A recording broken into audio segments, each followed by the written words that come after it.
There are an absolute boatload of tips and tricks and things I wish I knew sooner in the Gothic Remake. Thanks to THQ Nordic for sponsoring this video. The Gothic Remake is out now, so click on the link down below to check it out for yourself. Your attributes like strength and dexterity only have a level cap when it comes to how much a trainer can train you in that attribute. They can only train you to level 100 for the most part, but you can still increase strength and dexterity by using permanent upgrade essence potions. There are only a few of these essence potions for each attribute available in the game, but you could technically still get well over 100 points in strength, for example, if you saved those essence items until after training to level 100. With that being said though, over 100 is overkill. You don't need it. Just drink those permanent upgrade potions as you find them, and you'll appreciate them a lot more. The only real mistake you can make is selling these since again, they're limited. Once you drink them or do whatever you want with them, they're gone. Gothic can feel kinda brutal at first, but it also makes for some really cool details. You can't just put your torch away while it's lit, you have to drop it and just wait for it to burn out on the ground. Or just jump into nearby water to put it away, and it'll place it back into your inventory. Even though it feels like you run a lot slower with the torch out, if there is any difference, it's actually surprisingly very little. But what does give you a big difference in running speed is running with your weapons out, especially if it's a two-handed weapon, but even one-handed weapons seem to run a little slower than if you were to run with nothing equipped.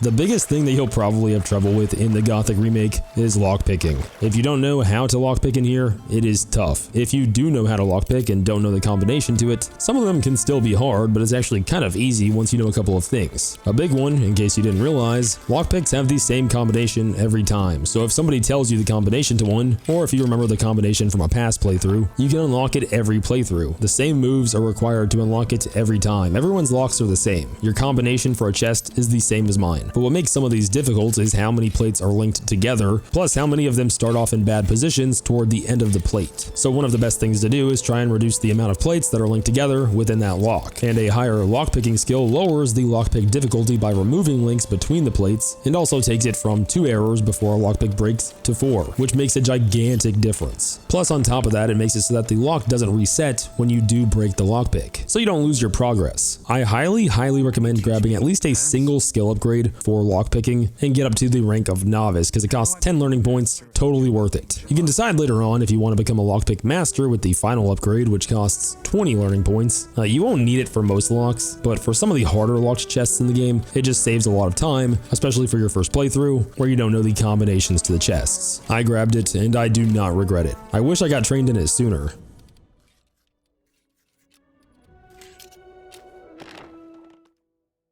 If you don't know how to get trained in lockpicking, after talking to Thoris and Diego at the main entrance of the old camp when you first get here, if you head off to the left of where Thoris is standing, the inner castle entrance, not too far down the road, you'll find Fingers up along that same castle wall. He can train you in lockpicking as long as you have already spoken to Diego after getting here.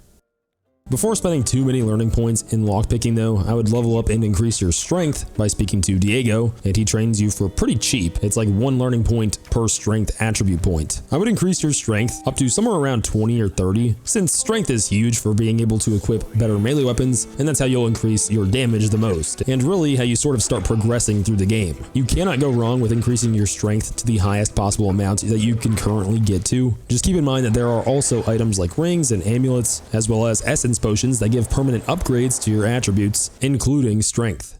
I just wouldn't go too high in strength yet, because you'll really want to upgrade your one-handed weapons to the final level. And you know, it's really up to you if you want to upgrade this first. I actually upgraded my one-handed weapons first, before I really put any points in strength, and I don't regret it, since this will let you knock down enemies, riposte after a perfect parry, and use finishers at the end of your combo. All of these are huge.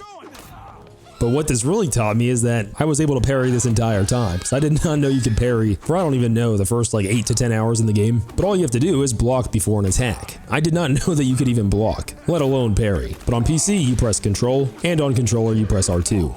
This will let you block, and if you time it perfectly to where your arm is up and fully blocking right before an attack hits, you'll perform a parry.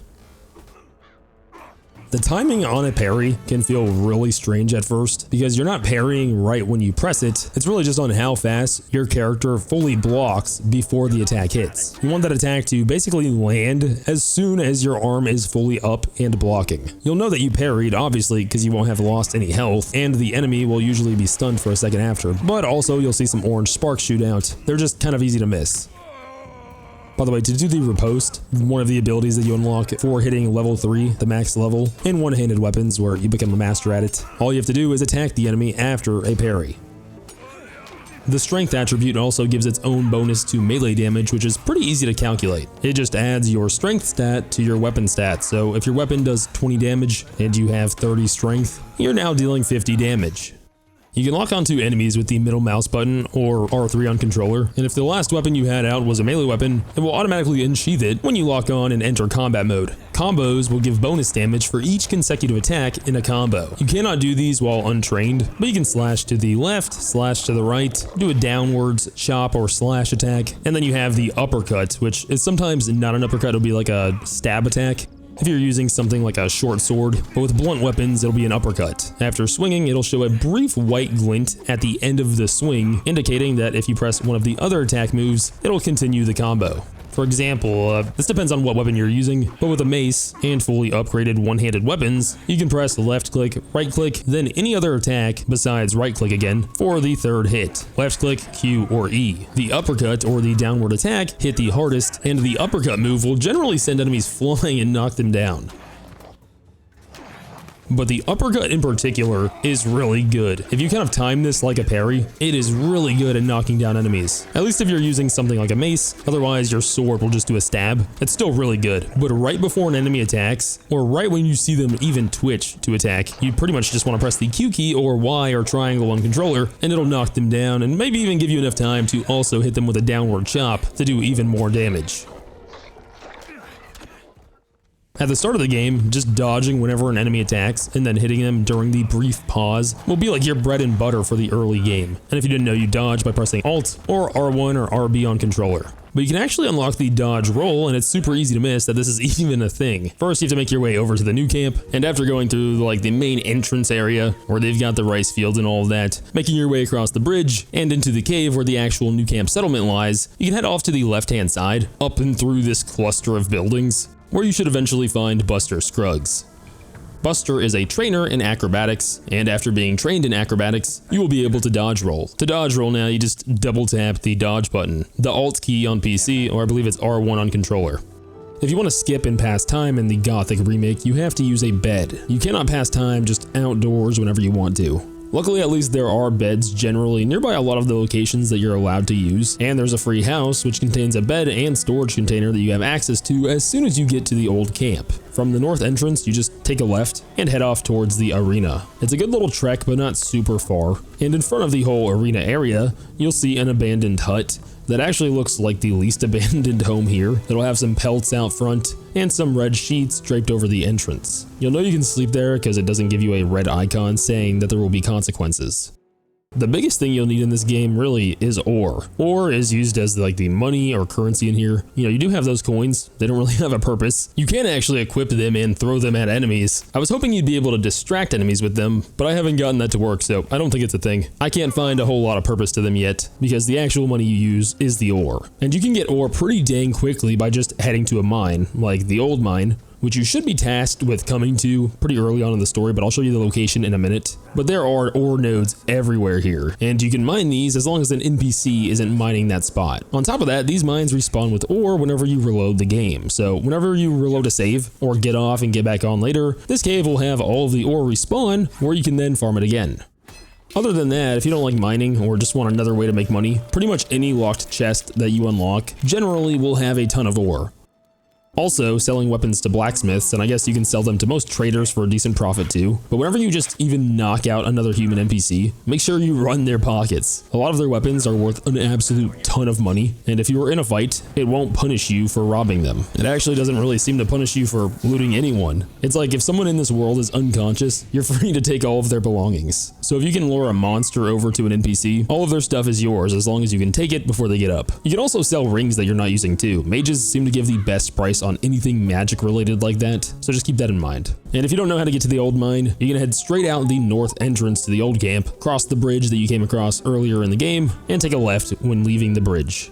Now, if you just head all the way down here, you can literally just follow this one road. You'll eventually come to a more mountainy area, as well as a big fortress-looking wall that I originally thought was like some type of goblin hideout, but it's actually just the entrance to the old mine. By the way, here's the location on the map. It's probably a lot easier to find this place if you just look at the map.